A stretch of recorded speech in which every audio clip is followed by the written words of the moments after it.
Hey, what up guys? Just a really quick musket and bow guide.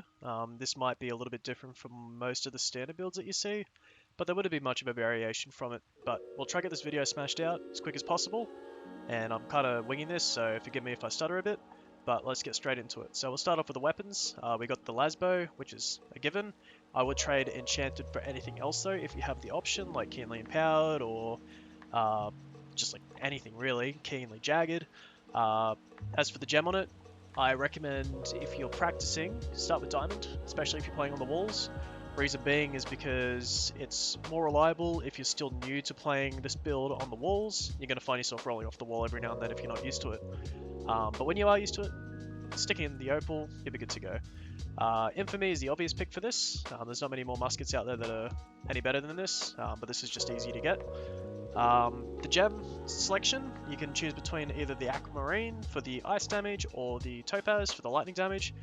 I personally prefer the frozen one because the tracer isn't too bad, but it's also going to be amplified by the ice ram given to you by IG users that use the left tree's ultimate perk. Which just gives a little bit of extra damage if they've been touched by ice recently, which is quite nice, but the tracer ain't too bad either.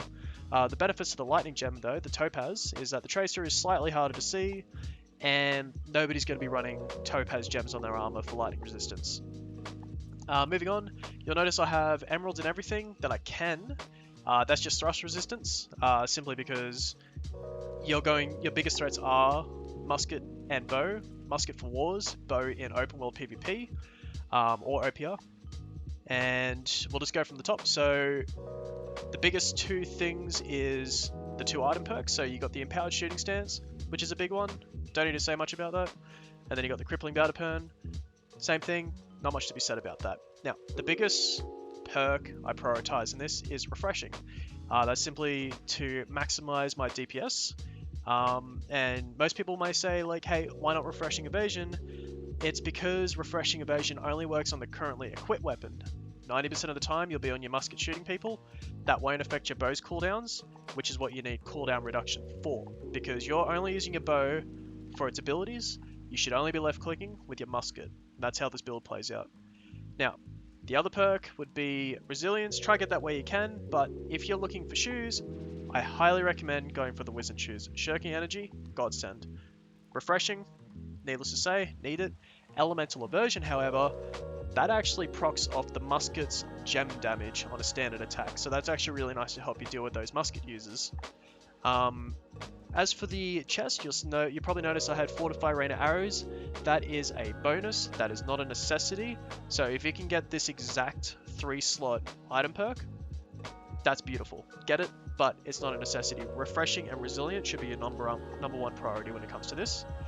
Now, moving on to the jewelry, health and refreshing is my preferred thing. Again, trying to maximize my damage per second. Some people prefer purify instead of refreshing, or the shirking cleanse, I think it's called, where you remove a debuff when you dodge an attack instead of refreshing. Again, prefer refreshing as much as possible. Featherweight ring, not much to be said. For this, again, I'm prioritizing refreshing, but refreshing toast is totally okay if that's what you're more comfortable with. I understand. However, purifying toast, absolute must. That clears powder burn, that clears poison, which is going to be the biggest killer for you. You can only drink so many potions and shit, so that's why we move on to the hotbar, where you've got the regen pot, obviously a health pot, the food there to help with the dots like poison and powder burn, and then for the 4-slot and wars, you'll be using haste potions. Having haste potions there to be able to use on the fly is really good if you're on offense and you're not on the walls or something, or you're being chased by a hatchet user. If you find the right moment, just pop the haste pot and they won't be able to catch you. It's beautiful. Now, moving on to the stats, which is pretty self-explanatory. 150, you get yourself boosted up to there for the extra elemental damage and the extra crit damage. You're only running 5 con. You shouldn't be in a position where you're getting hit at all. If you're getting hit, then you're mispositioned or you're just not behind cover. That's on you. As for dex, obviously just maximize it. Moving on to the skills, so we got the bow build, not much to be said. I don't run the ultimate perks because you're not going to hit many headshots, plus the only thing that you would be hitting as a headshot would be penetration shot. It's not worth the item slot or the perk slot, and then obviously you're not going to be doing these shots. The one biggest thing here that most people would question is why aren't I running arrow range? I've tried testing it, and it seems like arrow range does not affect the abilities that you use. So I decided to take that off and just pick other stuff around it. Surprise attack. It might just be me, but for the longest time I didn't understand how this works. This is per person, so if you haven't hit that target in the past 10 seconds, you will do an extra 20% extra damage to them. Alright, so that's actually really strong. I won't explain what I thought, but let's move on to the musket, make this quick as possible. So this is the page, a few things to touch on. This is perfect. Some people might look at this and think, hey, that's for people that equip a sword of shield that aren't blocking. Not true. That's 10% armor penetration against anyone. It doesn't matter what weapon they're using. Some people like to run power shot. It's okay, but with such a low cooldown, you're not going to find, or such low cooldowns, you're not going to find yourself being able to load it as often as you want.